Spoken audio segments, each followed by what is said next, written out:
Today's video is brought to you by the gripping horror that this might be the last video I make on this channel exclusively about Shatter Me.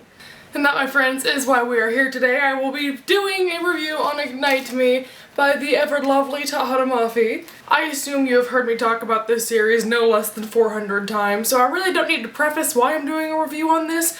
However, I feel like I need to mention that this is a 7-month late review, and my excuse for that is that I still haven't recovered in those 7 months. I'm willing to bet like $500 that if you're watching this you've read the book, but if you have not read the book, leave. The first time I read Ignite Me was in January, and I got it 6 days before it came out.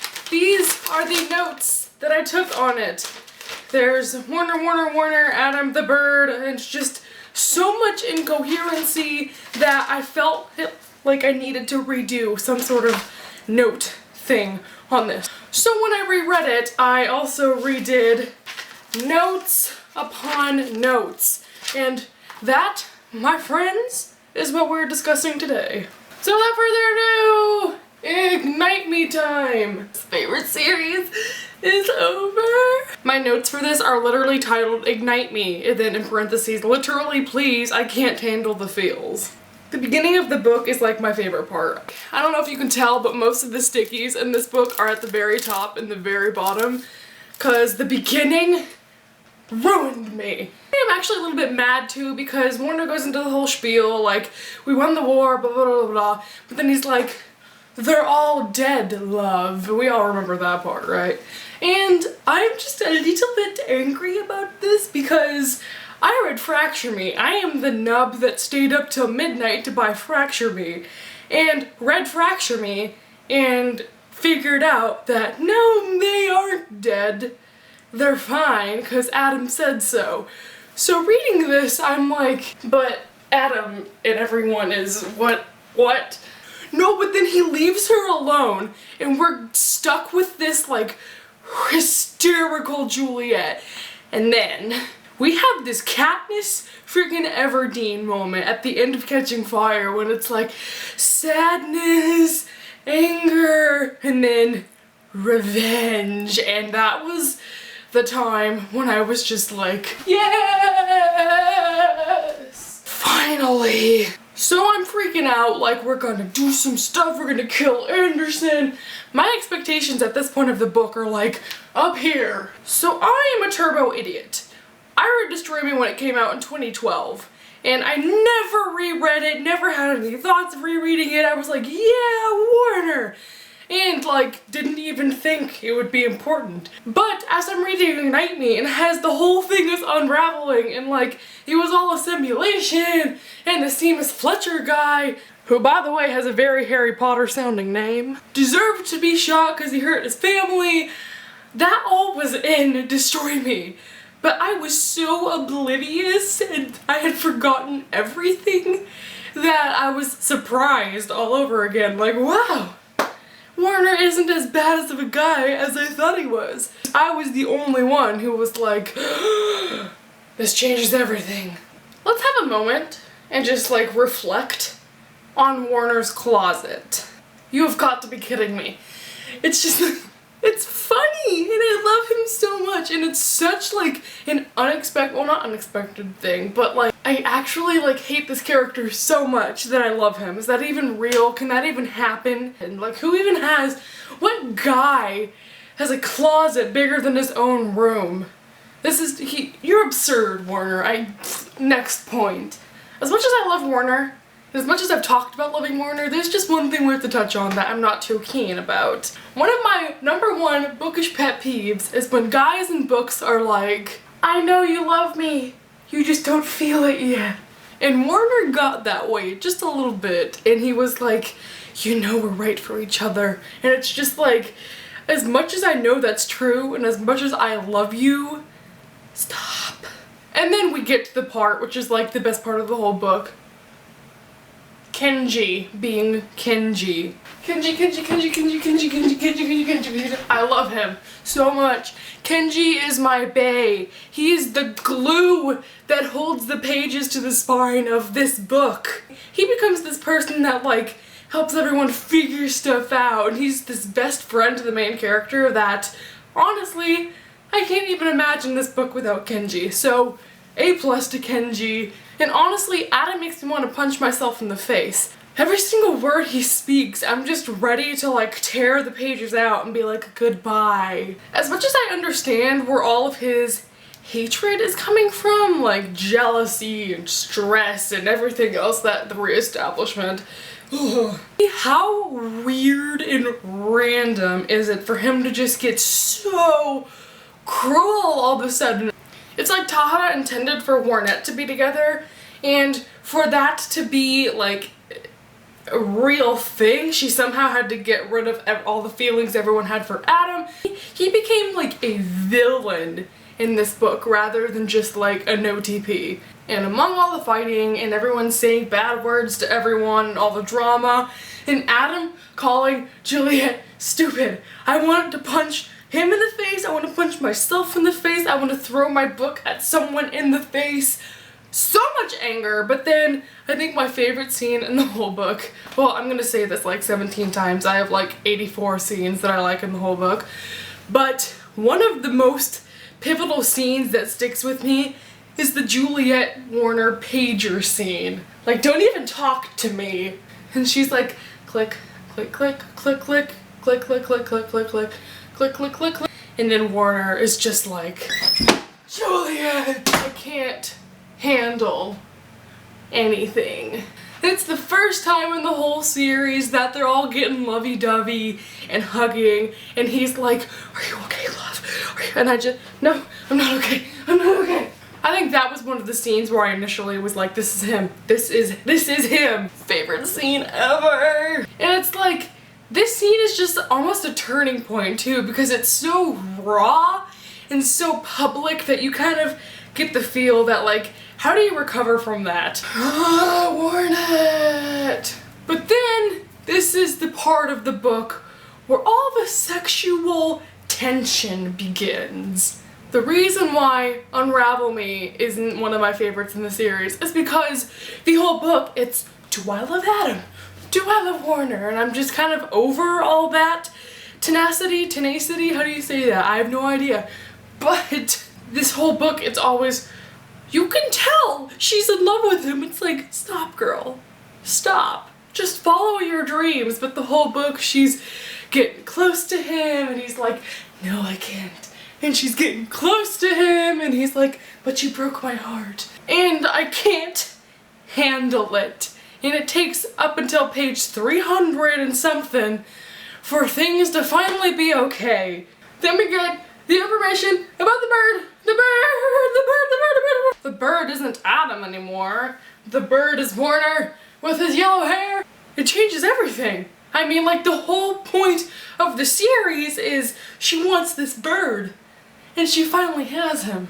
I remember before I read the book or I bought it, I had two goals that I wanted to see in this book, and neither were actually carried through, but I can see why they wouldn't be. The first thing I wanted was her to actually see a physical bird and have that moment like, a bird. And the second one's kind of irrelevant right now, but I wanted her to see her parents one time before the book ended, and that didn't happen, which I guess I understand. But anyway, the bird! I think her seeing Warner as the bird is better than her seeing an actual bird. But also, Adam, how does it feel to have your brother tattooed on your chest? Awkward. Awk-bird.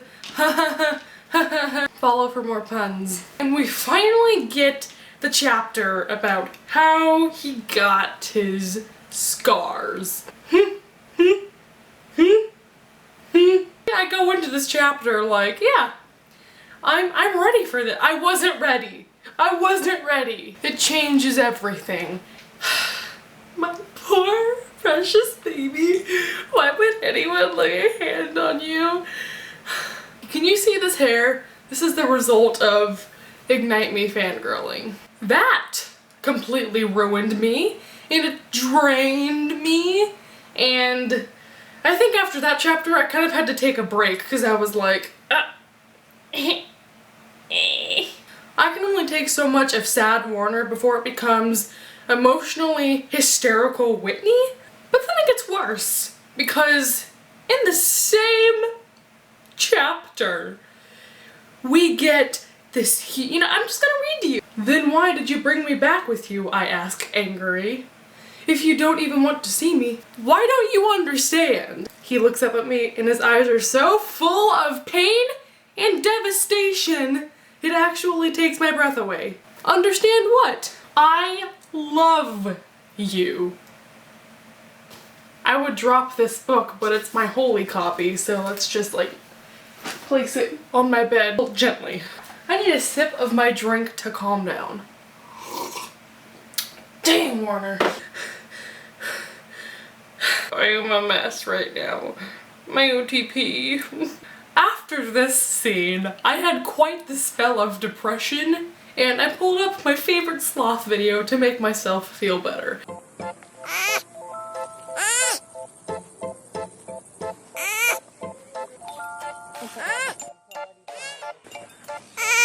I watched it 4 times, posted on Twitter a little bit about how upset I was, and then kept reading, and it was fine after a while.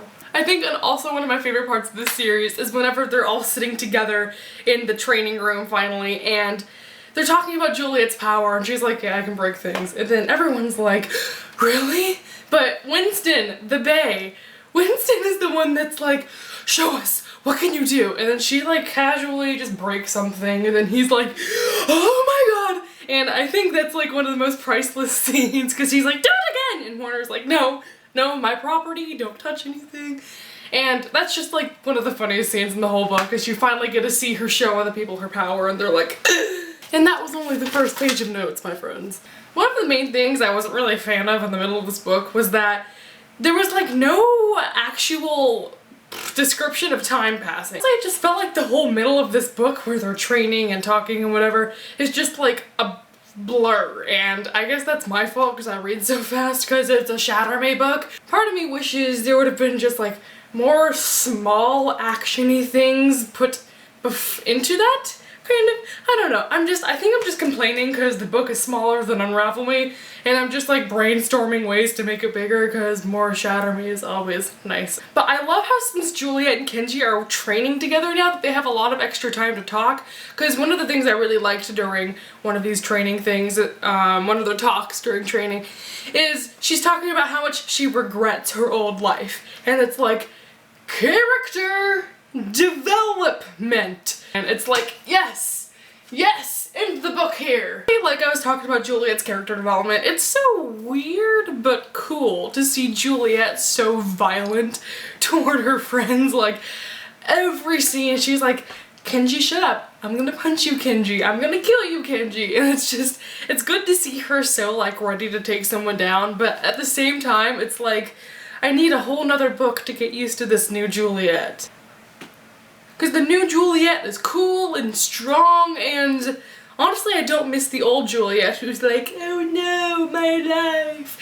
And we don't get enough of new Juliet being like, "I'm gonna take down the world," for me to be happy about. So, 4th Shatter Me book. I'm thinking about writing it myself. In my notes I wrote down in all caps, "Warner in a towel."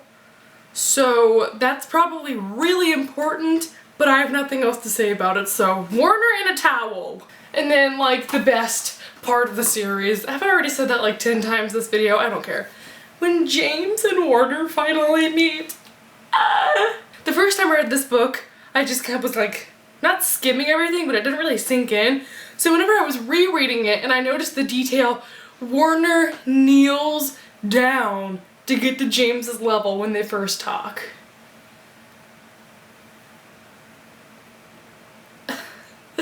The feels. I tab every single one of their conversations because it's so cute, with James all innocent and Warner all like, "I don't know how to children." So we get the notice, like chapter 48, that Warner is late.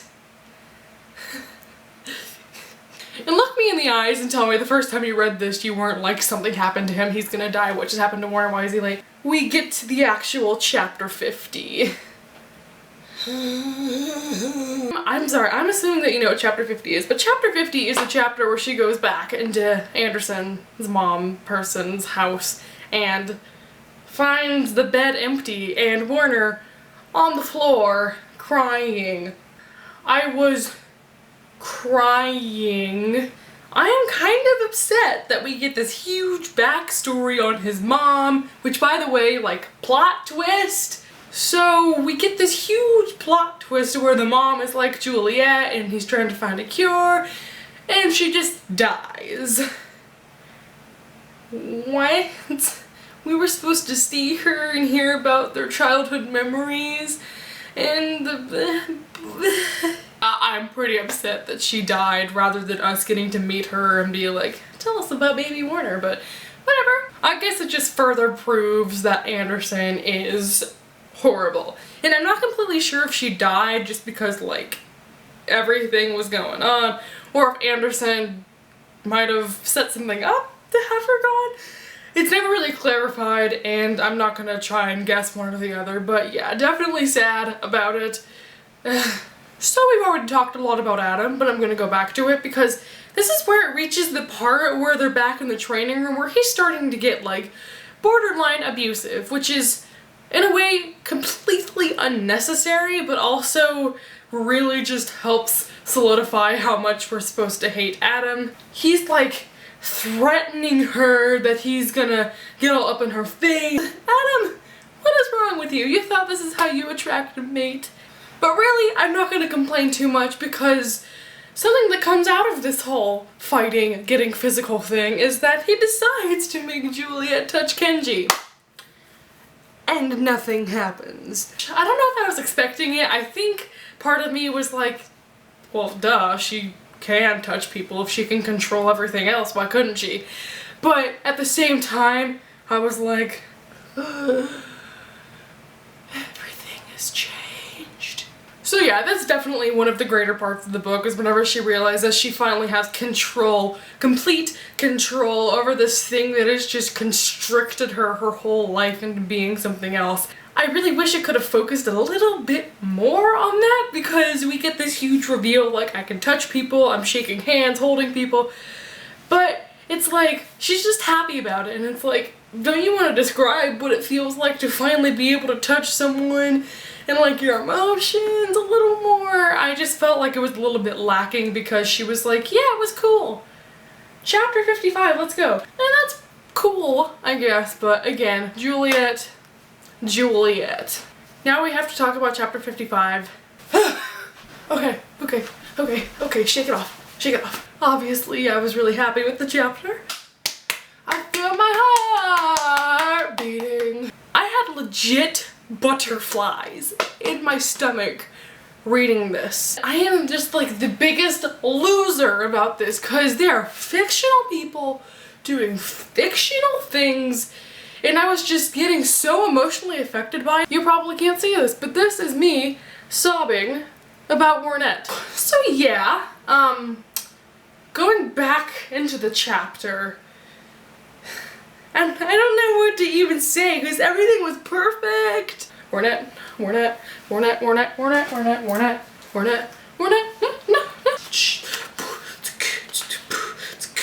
I can't speak about it.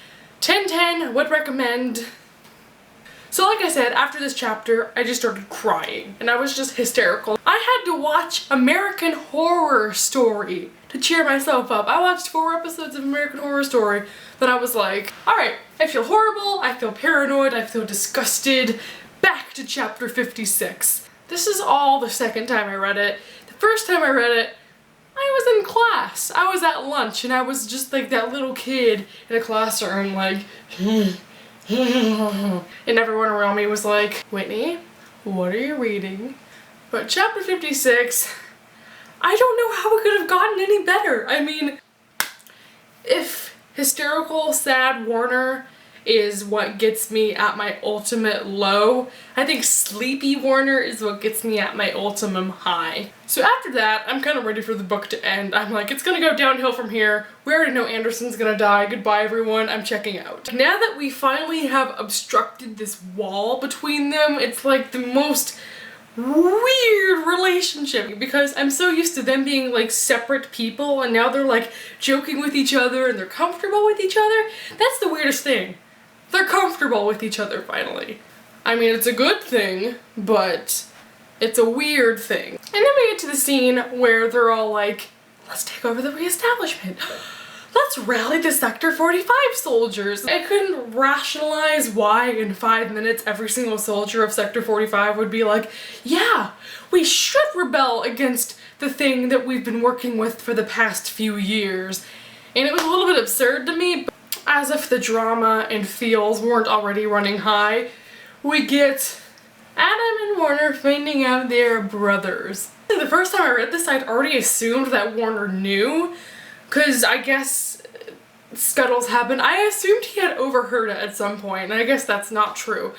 So we get to this chapter the first time, and I'm like, Warner's gonna kill Adam. Warner's gonna kill Adam. Yes! And I'm like so ready for this moment, but then they have the huge reveal, and I was kind of shocked that Warner didn't know. So it was like a shock to me too, even though I already knew the spoiler, obviously. Finally, we have the brothers on track, and like we have this comment from Warner later on when he's like, how could I hate him at knowing where he gets all his anger from? And it's like, that is the perfect mindset, and that was beautifully done so that we have like an expectation that they're not gonna hate each other forever. But then there are two things in this book that go unsolved, and they're driving me crazy. First one I'm gonna talk about now, the second one's a little bit later, but Warner goes up to Adam and they talk for like 30 seconds before they go back up to their room together. They're talking and they're not angry with each other, but then Juliet asks what he said and he wouldn't tell her. What did he say? This is important! It's the first time in the series they don't hate each other. Give a sister a hint. Now we get into the very end of the book where they're defeating Anderson and taking over the country. And this is the part of the book that I have a huge problem with. And I'm gonna talk about it honestly, even though this is probably one of my favorite books ever, like obviously. It's part of the Shatter Me series, it has to be. Still, I had a huge problem with the ending of this series, and this is why. First of all, I am super confused on how everything was so convenient. I'm mainly confused on the logic of the war. So, for example, I wrote down, if the whole country joins Sector 45 in rebelling and kind of being like, no more reestablishment, then what army does Anderson have other than like bodyguards? I'm really confused on who Anderson's army is and who fights for Anderson, because if Anderson's men find out that they're gonna overthrow Anderson, wouldn't they join in also? Also, one of my major problems with the book, that the first time I read it I was so confused, and the second time I'm just like, what? Is whenever I envisioned this scene of them going to kill Anderson, it's Kenji and Juliet, not Adam, not Warner. And you would think since their whole life they've been like terrorized by this man, they would have some part in it, but no. And that's so weird that only 2 people would go, because the rest of the people stayed behind to oversee the troops. What does that mean? And what happened while they were gone? Because we come back and they're bruised and bloody.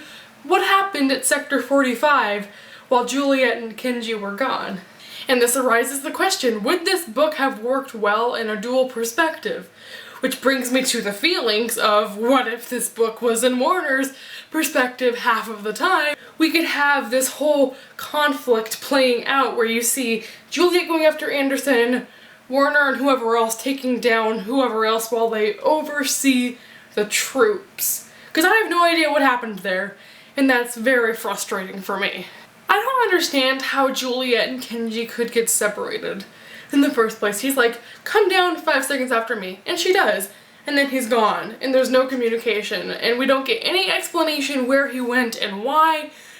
But I mean, you can't get split up in 5 seconds. And that's just like, again, just messing with my brain. Like, how unrealistic is this climax? We're introduced to a character in the same room as Anderson who is described as blonde and stocky and vaguely familiar. Yet we're never told how and why he's vaguely familiar. That could either mean, since he's blonde, immediately my brain jumps to, okay, is he a 4th son of Anderson? And then, or since he has a power, was he at Omega Point with them? I just need this explanation in my life. How do they know each other? How is he familiar? And it gets to the part where it's just her and Anderson. And in my head, I'm like, okay, there are 20 pages of this book left. Of course it's gonna happen. And then she just crushes his ankles, bam, bam, we're done. In a way, yeah, we were expecting it. But in another way, are you kidding me? Really, really, really, really wish that would have not been that easy. And throughout this whole scene, I'm just so upset because I touched on this earlier, how when she was finally able to touch people, she was just like okay with it and just like, yay. And again, throughout the whole chase scene, going through the boat, she's all emotionless. It's not so much that I want her to be so vividly emotionalizing everything all the time. In the first 2 books, she always has really vividly defined emotions no matter what she's doing. She's always taking at least a paragraph out of every page devoted to how Juliet feels and how she's coping with stuff. And in this book, it's just kind of like, I did this, I ran this place, I shot Anderson, I'm running back, Kenji is dying. It wouldn't have taken that long for her to be like, my heart is pounding, blah blah blah blah blah, I feel anxious. And I just really wanted more descriptions of her, and I guess it's because I miss all the metaphors and strikeouts, but I think my biggest pet peeve of the series is that Juliet is like, yeah, I'm gonna run the country. Sit down. You are 17. You had a 9th grade education. Your boyfriend is more prepared to do this than you are. And I mean, I respect that she would know the right things to do morally, but honestly, there was no way this is gonna work out if this 17-year-old, inexperienced, afraid to hurt people person is put in charge of a whole country. I mean, who does that? And then we get to the very, very end where she's on top of the house thing and waiting for people and everyone starts coming out. Did we all not have those 2 seconds of paralyzing fear, like, where is Warner? I'm kind of upset that he did survive, like, in the most twisted way ever, because this is, again, like City of Heavenly Fire, where it was built up to be like, we're gonna be so sad after this ends because so many people are gonna die. But everyone was okay. Like, in the most twisted way, I was almost like saying goodbye to Kenji whenever I found out that they were going together, because I was like, oh, there's no way. Goodbye, buddy. You were funny while you were here, but I'm ready to let go. And they were all okay. Alright. So now I'm done going through the whole book and things I thought about specific scenes. Woo! I've been talking for a very long time, and my hair is about done with me right now.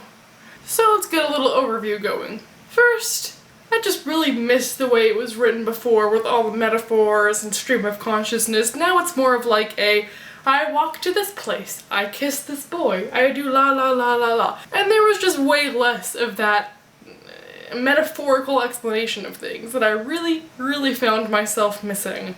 Second, I think her power kind of grew to be something a little bit unrealistic. Because first it was just, oh no, I can't touch people. Then it was, oh wow, I'm really strong. And then it was, I can project it and push people. And then it turned into, you can shoot me in the face with 1,000,000 bullets and it won't even break skin. And it became really weird. Like, who is this person anymore? I wish we had some sort of explanation earlier on where we get a notification like, you're an indestructible, you don't just have this touch. Because the whole series, we're told, it's just this little thing until this book she turns out to be physically indestructible. And everything's over. And that's it. That was like so final. Oh my gosh, I don't want it to be it. I am extraordinarily excited for furthermore coming out. We don't have a release date. I'm expecting like 2018. Can't wait to read more Tahara stuff. It gives me so many feels. So thank you for watching this whole video. I'm sorry it was really, really long and packed with me being like, I will see you next time, everybody. Goodbye. I don't want this video to end because that means Shatter Me is over.